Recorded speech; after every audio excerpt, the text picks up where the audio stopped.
Hello students, I welcome you all to your another session. In last class, we went through factors responsible for French Revolution. Today in this class, we shall learn about the developments and transformations that took place in the old regime or the three estates.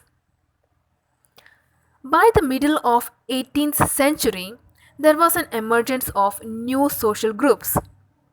It was termed as middle class. Now these middle class people, they belonged to third estate of the society. But they were prosperous, they had education, and the most important was they had new reformative ideas. But wait, how did only these people of third estate become rich when most of them were poor? Well, they earned their living through expanding overseas trade and they manufacture goods such as woolen and silk, and also textile industries was developed and they exported, or either this was bought by the richer member of the society. And because of their education they got into many professions like lawyer or administrative officials.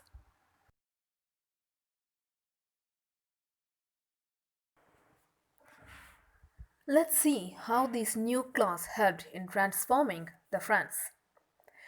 They were new social thinkers. They believed that no group in society should be privileged by birth. Rather, a person's social position must depend on his merit. You must have heard this saying before, isn't it? മനുഷ്യൻ ജന്മം കൊണ്ടല്ല കർമ്മം കൊണ്ടാണ് ഉയരത്തിലെത്തുന്നത്. Well, yes. These kinds of philosophical ideas about freedom, equalities, and opportunities started spreading all over France. People started to discuss about these philosophical ideas, mostly about rational ideas, in saloons and coffee shops, books, and newspaper. Who were these peoples spreading such philosophical ideas? Let us know about them. Philosophers such as John Locke, Jean-Jacques Rousseau, and Montesquieu. They were the most prominent among the philosophers in France. Now students, here is your homework. I want all of you to list out the ideas proposed by each of them, Jean-Jacques Rousseau, John Locke, and Montesquieu, with the name of their books. I expect to see the answers in comment section before my next class. Let's continue.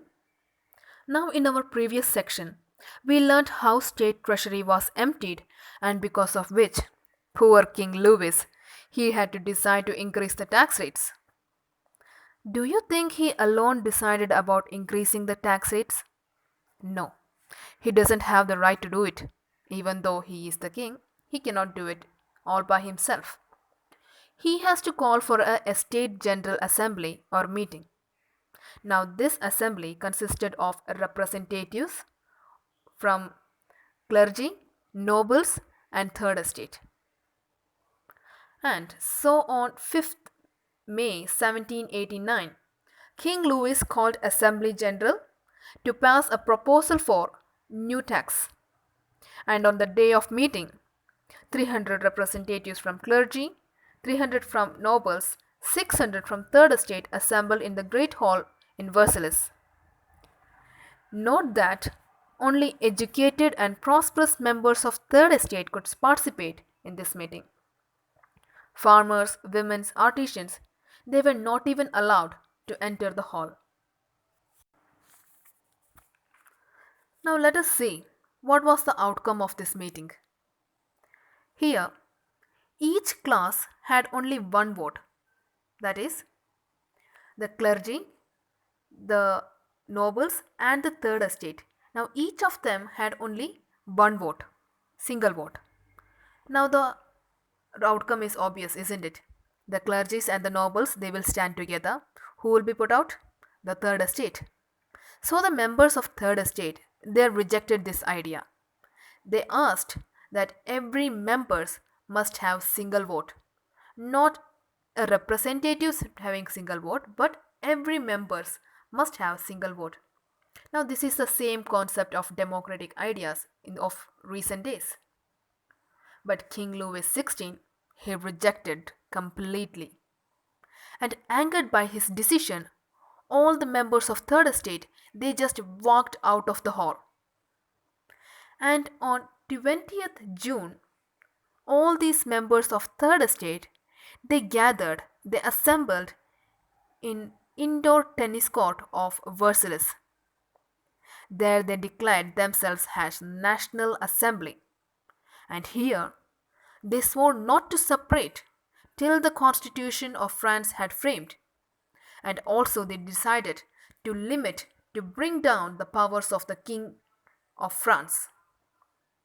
And this assembly, it was led by Mirabeau and Abessius.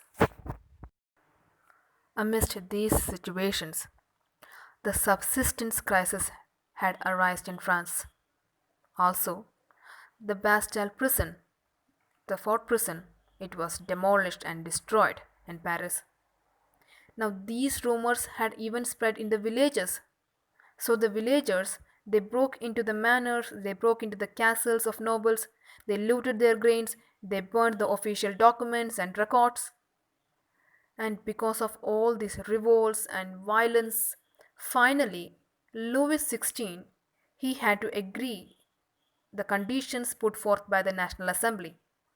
He even recognized them as National Assembly. And then the National Assembly proposed to abolish the feudal system and taxes. The members of clergy were asked to give up their privileges. Even the taxes collected by them was abolished, and all the lands owned by the church, it was confiscated. As a result of this, the government acquired the assets of at least 2 billion livres. So, students, that is all for now.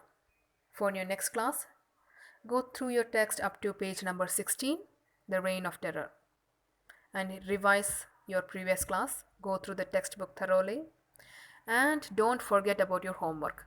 I want all of you to answer it, okay? And if you have any doubts, please ask me. Do not hesitate, okay? Be free. Do ask me questions. I'll be glad to answer them. So, thank you. Have a great day.